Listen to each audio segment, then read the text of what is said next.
नमस्कार प्रेक्षकांनो.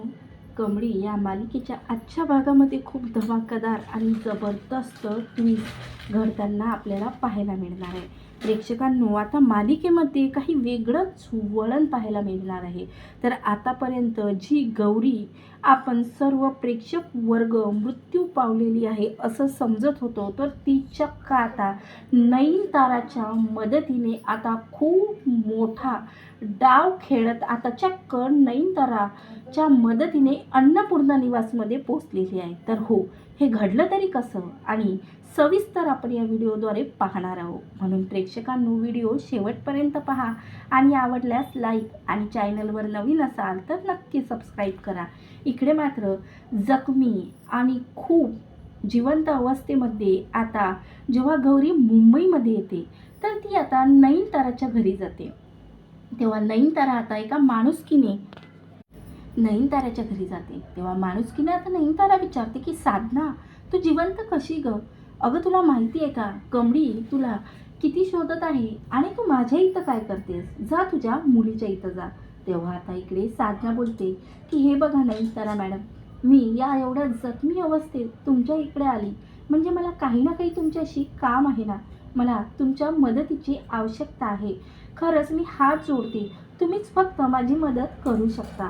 त्यावर आता नयनताराला बघितलेलं असतं की खरंच सरू किती म्हणजे खूप जखमी अवस्थेत तिच्याकडे आलेली असते. म्हणून आता नयनतारा तिला तिच्या बेडरूममध्ये घेऊन जाते आणि लगेच डॉक्टरांना बोलावते. याबद्दल ती घरी कुणालाही काहीही माहिती पडू देत नाही आणि लगेच त्यानंतर ती एका तिच्या मैत्रिणीच्या घरी तिला घेऊन जाते आणि चांगल्या प्रकारे ट्रीटमेंट गौरीची करते. आणि गौरी आता त्याच वेळेस तिला सांगते की तिच्यावर जो काही हल्ला झालेला आहे तो केलेला आहे तो म्हणजे कामिनीनेच तिचा जीव घेण्याचा प्रयत्न केलेला आहे. कारण कमळी ही राजन आणि गौरीची मुलगी आहे आणि कामिनीला हे सत्य गौरी जेव्हा हे सत्य आता कमळीला सांगणार होती, हे सत्य आता कमळीपर्यंत पोहोचू नये की राजनच तिचे वडील आहेत, म्हणून कमळीवरती तिने हल्ला करण्याचा प्रयत्न केला आणि ती गोळी आता लेकीवरची चुकून तिने स्वतःवर घेतलेली असते. तेव्हा मात्र आता खूप मोठा धक्का बसतो इकडे नयनताराला. आता नयनतारा बोलते की ठीक आहे, आता हा कामिनीचं पितळ कसं उघडं काढायचं ना, याचा सल्ला मी तुला देणार आहे. आता नको भित्री बनू गौरी, बस झालं. आता मात्र तुला त्या घराची खूप आवश्यकता आहे, तुझ्या त्या मुलीला खूप आवश्यकता आहे. मी हे सत्य सध्या तरी कोणाला सांगत नाही, कारण तू आता ठणठणीत बरी हो आणि त्यानंतर मी एक प्लॅन ठरवणार आहे, त्या प्लॅनप्रमाणेच तुला चालावं लागणार. त्यावर आता इकडे गौरी बोलते की ठीक आहे. आता नयनतारा खूप ट्रीटमेंट करत आता गौरीला एकदम ठणठणीत आणि एकदम बरी करते. तेव्हा आता ठणठणीत बरी झाल्यावरती नयनतारा बोलते की गौरी, आता तुला कसं वाटतंय? त्यावर गौरी बोलते की आता ठीक वाटतंय मला. आता तुमचा प्लॅन काय आहे ना, सांगा मला. तर इकडे मात्र दुसरीकडे आता नयनतारा गाडीतून चाललेली असते. तेवढ्यातच आता नयनताराने बघितलेलं असतं की ऋषी आणि कमळी एका ग्लासमधून आईस्क्रीम खात असतात. तेव्हा आता नयनताराला जाणवलेलं असतं की ऋषीचं कमळीवर खूप प्रेम आहे आणि आता काहीही झालं तरी हे दोघं वेगळं होऊ शकणार नाही. पण ती आता ऋषीला काहीही म्हणत नाही, कारण आता तिला समजलेलं असतं की कमळी अशी तशी मुलगी नाही, तर मोठ्या घरची मुलगी आहे आणि अन्नपूर्णा आजीचीच ती नात आहे. म्हणून आता तिने सुद्धा मनाशी निर्णय घेतलेला असते की आता जर ऋषीला आनंदी ठेवायचं असतं तर कमळीशीच त्याचं लग्न करून द्यावं लागणार.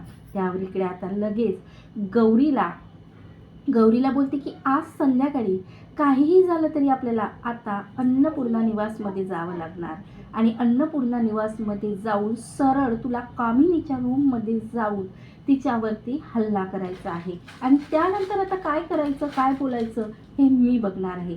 तेव्हा आता नयनतारा लगेच आता गौरीला एका गाडीमध्ये बसवते आणि गाडीमध्ये बसून सरळ नयनताराच्या म्हणजे अन्नपूर्णा निवासमध्ये घेऊन जाते. तेव्हा आता सरू कसलाही विचार न करता, आता आतमध्ये कोणीही नसते त्यावेळेस, तर सरळ तिला माहिती असतं की कामिनीची रूम कोणती आहे. आता कामिनीची रूममध्ये जाऊन ती सरळ हल्ला करते, ती म्हणजे कामिनीवर. आता कामिनी एका चेअरवरती बसलेली असते आणि सरळ तिच्या गळ्यापाशी हात नेत तिचा गळा दाबण्याचा प्रयत्न करते. दाबण्याचा प्रयत्न नाही तर दाबतेच. तेव्हा आता गळा दाबल्यानंतर तिथं येते नयनतारा. आता तेवढ्यातच रूममध्ये येते ती म्हणजे आपल्या स्वतःच्या आईला भेटण्यासाठी रागिनी. आता रागिनीसमोर हे सर्व दृश्य बघून मात्र की गौरी, आपल्या नवऱ्याची पहिली बायको गौरी आता ही आपल्या आईचा गळा दाबत आहे, तेव्हा मात्र ती एक शब्दही बोलत नाही आणि आश्चर्यचकित होऊन बस गौरीकडे बघत असते.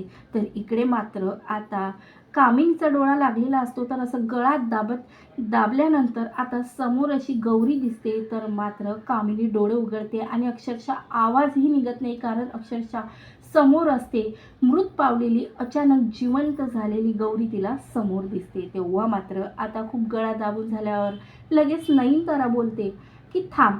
तेवढ्यात आता रागिनी येते की बोलते थांबव हिला, थांबव. तेव्हा आता लगेच इकडे नयनतारा बोलते की थांब. त्यावर आता कामिनी बोलते काय आहे नयनतारा, आणि या बाईला का घेऊन आली आहेस इथं, ही तर मेली होती ना. त्यावर आता गौरी लगेच इकडे कामिनीच्या कानाखाली मारते आणि बोलते की हो, मी मेली होती, पण देवाच्या कृपेने मी जिवंत आहे, मी मेलेली नाही आहे. आणि आता माझा अधिकार घेण्यासाठी मी या घरात आलेली आहे. त्या अगोदर तुला मी कर्माची फळं देणार. पुन्हा आता इकडे गौरी गळा दाबण्यासाठी लागतो कामिनीच्या. तेव्हा आता लगे पुन्हा नयनतारा बोलते थांब. त्यावर आता लगेच नयनताराच्या मागे जाऊन ही कामिनी भीतीपोटी आता लपून राहते. तेव्हा नयनतारा सुद्धा आता कामिनीच्या जबरदस्त अशी कानाखाली मारते आणि बोलते की कसं वाटते, आता तर ठीक वाटते ना, दुसऱ्याचा जीव घेणं म्हणजे तुला खेळ वाटते ना गं. आता हीच गौरी जिला तू भित्री समजत होती ना, आता ही माझ्या मदतीने रणरागिणी बनलेली आहे आणि आता हीच तुला काय शिक्षा द्यायची ना ठरवणार आहे. तेव्हा आता लगेच गौरी बोलते की हे बघा, मला हिच्यासारखं बनायचं नाही आहे नयनतारा मॅडम. आता जी शिक्षा द्यायची होती ना, मी हिच्या कानाखाली मारून हिला दिली. बस आता तुम्ही काय करायचं ना ते तुम्ही ठरवा. त्यावर आता लगेच कामिनी हात जोडते आणि गौरीला बोलते की मला माफ कर, मला माफ कर, मी आता यापुढे असं कधीही करणार नाही. त्यावर रागिनीसुद्धा आता हात जोडते. त्या मात्र आता रागिनीच्या सुद्धा जबरदस्त गौरी अशी कानाखाली मारते आणि माझ्या मुलीच्या वाटेला जर यानंतर तुम्ही दोघे मायलेकी गेला ना, तर माझ्यासारखं वाईट कोणी नाही. तर तेवढ्यातच तिथं पोलीस येतात आणि पोलिसाला बोलावलेलं असतं नयनताराला. आता नयनताराने पोलिसांना बोलावलेलं असतं, तर लगेच आता इकडे गौरीने पोलीस स्टेशनमध्ये FIR दर्ज करण्यासाठी आता लगेच इकडे अटक होते, ते म्हणजे कामिनी आणि रागिनीला. आता अटक झाल्यानंतर तिथं आता स्वतः गौरीने FIR दर्ज केलेलं असतं. आता तेवढ्यातच तिथं येते ते म्हणजे राजन आणि अन्नपूर्णा. तेव्हा आता असं सर्व घरामध्ये काय गोंधळ चाललेला आहे या दोघींच्या सुद्धा लक्षात आलेलं असतं. तेव्हा राजन बोलते की काय चालू आहे, आणि आता इकडे आजी लगेच गौरीला मिठी मारते आणि आता लगेच नयनतारा बोलते की थांब राजन, या दोघींना अगोदर पोलिसांच्या ताब्यात देऊ दे, त्यानंतर मी तुला समजावून सांगते की काय घडलेला प्रकार आहे. तेव्हा आता पोलीस लगेच या दोघींना घेऊन जातात आणि नयनतारा आता पुन्हा इकडे अन्नपूर्णा आजीची फॅमिली एकत्रित करते तिच्या हुशारीने. अशा प्रकारे आता नयनताराच्या मदतीने गौरी पुन्हा राजेंच्या आयुष्यात येणार आहे. तर कमळीला तिचं सर्व कुटुंब आनंद मिळणार आहे. अशा प्रकारे आता नयनताराच्या हुशारीने सर्व अन्नपूर्णा आजीचं कुटुंब एकत्रित झालेलं आहे आणि त्या घरातली सर्वात घाणेरडी व्यक्ती ती म्हणजे त्यांची आत्या आता पोलिसांच्या ताब्यात गेलेली आहे. तर हो प्रेक्षकांनो, हे तुम्हाला नयनताराने गौरीची मदत केलेली आहे, हे तुम्हाला आवडलेलं आहे का, आणि कमळी मालिका तुम्हाला खरंच किती आवडते नक्की कॉमेंट्स करून सांगा आणि व्हिडिओ आवडल्यास लाईक करा. धन्यवाद. जय गजानन माऊली.